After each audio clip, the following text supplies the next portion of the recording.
قاری صاحب کل نیشنل سیکیورٹی کی میٹنگ ہوئی، آپ کی نظر میں اس میٹنگ میں سب سے اہم نقطہ کیا ہے، اہم فیصلہ کیا ہے اور اس پر عمل درآمد کی کوئی ڈیڈ لائن بھی ہے؟ دیکھیے یہ ایک طویل صورتحال ہے جس جو سیکیورٹی پیراڈائم کے بہت ساری جہتیں ہیں۔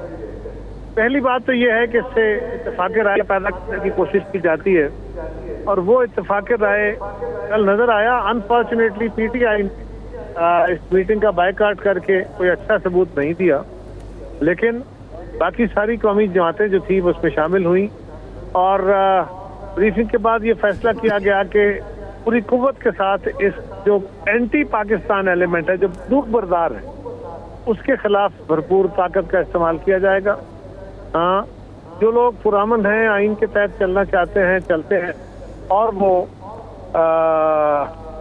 ان کو ان کے جو رائٹس کے اوپر یا ان کا کوئی ایشوز ہیں ان کے اوپر بالکل بات ہونی چاہیے، پہلے بھی کی گئی ہے، اب بھی ہونی چاہیے، اور وہاں کے ڈائنامکس کے اوپر بلوچستان کی جماعتوں سے بھی بات کرنے کی ضرورت ہے۔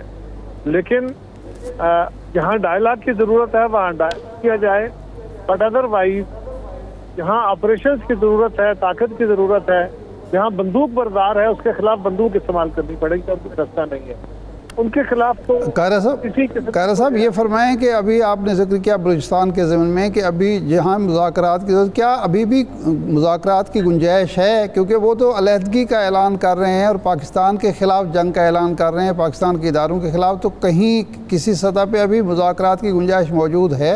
ارشاد صاحب، میں نے کیا کہا؟ میں نے کہا جو بندوق اٹھائے ہیں ان کے خلاف بندوق اٹھانی ہوگی، اور جو امن کے خواہاں ہیں ان سے ڈائلاگ کر کے ان کے گریوانسز اور بلوچستان کے قومی ایشوز ہیں، بلوچستان کے صوبائی ایشوز ہیں، وہاں کے اس کو ایڈریس کرنے کے لیے حسب الامکان کوشش کرنی چاہیے، ان کے گریوانسز دور کرنے چاہیے۔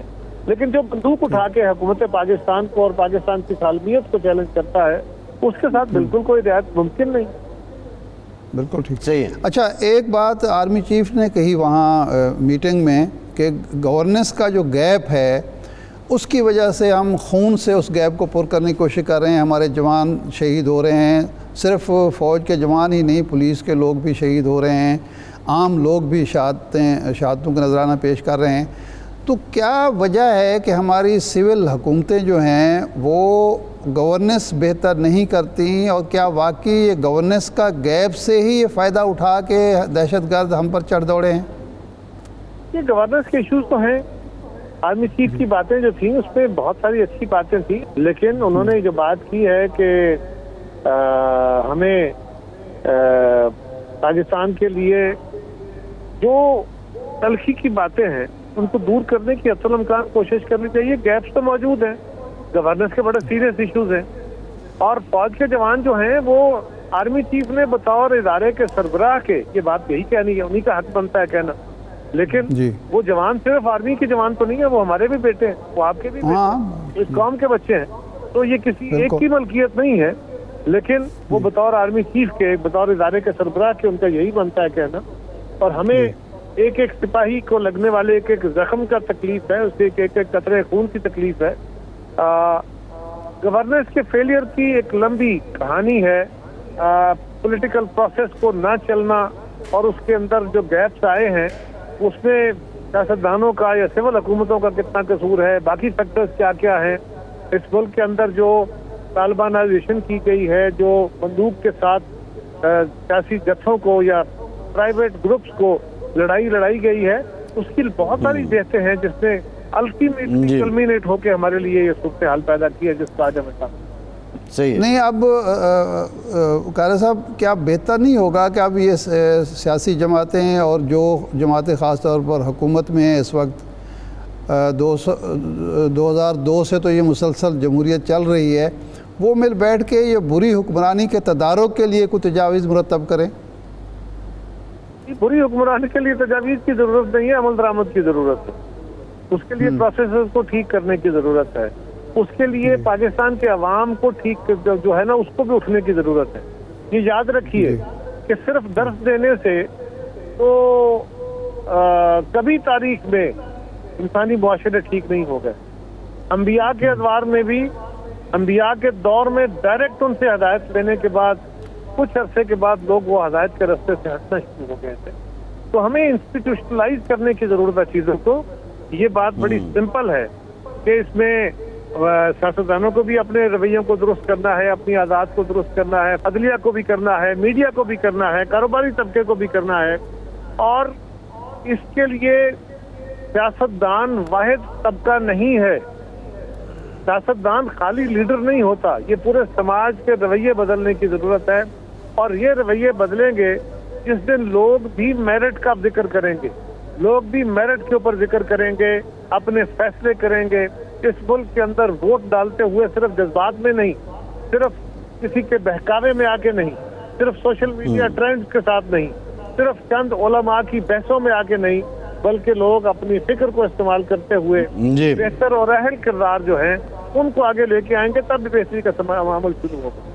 قاہرہ صاحب, جب سیاستدان حکمرانی کا حق حاصل کرتے ہیں, ساری مراعات لیتے ہیں, عوام پہ ٹیکس عائد کرتے ہیں, تو پھر ان کے فرائض بڑھ جاتے ہیں نا. ان کا ہی بیسیکلی فرض تو پھر انہی کا رہ جاتا ہے نا. صاحب, اس میں کوئی دوسری رائے نہیں ہے کہ سیاستدان کا سب سے پہلا کردار, لیکن اس میں دوسرا کردار یہ بھی ہے کہ ایسا بھی نہیں کہ صرف سیاستدان. کتنا رول ہے سیاستدان کا؟ اب ارشاد عارف صاحب کو میں نے بتانا ہے کہ سیاستدان کو کیسے چنا جاتا ہے. ہمیں لوگ ووٹ کس بنیاد پہ دیتے ہیں؟ سچ بولنے پہ, اچھے کردار پہ, اچھے ماضی پہ, بہتر محنت کرنے پہ. کیسے مجھے ووٹ ملتے ہیں؟ آپ نے کبھی آگے الیکشن لڑ کے دیکھا ہو تو آپ کو سمجھ آ جائے. یہ تو لوگوں کی کنسیڈریشن ہی نہیں ہے. نہیں تو ہم تو اسی وجہ سے ہم تو کبھی سوچتے بھی نہیں ہیں کہ جو کام ہمارے کرنے کا نہیں ہم نہ کریں. آپ اس چیز نہیں سوچے کہ یہ معاشرہ وہ نہیں ہے, اور ہم سے یہ توقع کرتے ہیں کہ معاشرہ تو وہ نہیں ہے لیکن آپ ایسے ہو جاؤ. ہم پہ جب تک سماجی دباؤ نہیں آئے گا نا جی ارشاد صاحب, یہ یاد رکھیے. ہم تو کوئی پازیٹیو آپ کو مشورہ بھی دیں, کوئی تجویز بھی دیں, آپ گلا دبانے پہ آ جاتے ہیں. یعنی سیاستدان سر, میں تو آپ کا قاری ہوں, میں تو آپ کو سنتا ہوں, آپ سے ہدایتیں لیتا ہوں. میں تو آپ کو اپنی رائے دے رہا ہوں, ہو سکتا ہے میری رائے جاہل آدمی کی رائے ہو. اچھا قاہرہ صاحب, معاملہ یہ ہے بلوچستان کے معاملے پہ پیپلز پارٹی کی جب حکومت بنی وفاق ملاز, تو آپ نے آغاز حقوق بلوچستان شروع کیا تھا. آغاز حقوق بلوچستان کے کیا اثرات رہے, اور یہ جو ہم ماحول دیکھ رہے ہیں, کیا یہ کہا جا سکتا ہے کہ اس پیکیج یا وہ جو ساری پلاننگ تھی وہ بھی کارگر ثابت نہیں ہوئی, اور اب یہ اتنی شدت کے ساتھ یہ تنظیمیں جو علیحدگی پسند تنظیمیں یہ آگے بڑھ رہی ہیں؟ پہلی گزارش یہ ہے کہ یہ پہلی دفعہ نہیں ہے تنظیمیں, یہ بہت پرانے کے روپ موجود ہیں, اور اس کو اندرونی اور بیرونی دونوں طرف سے سپورٹیں ملتی رہتی ہیں. یہ بڑی فکر مندی کی بات ہے, اس کو سادہ نہیں لینا چاہیے, لیکن آج کی پیداوار نہیں, اور یہ تسلسل ہے کافی عرصے سے اس فکر کا.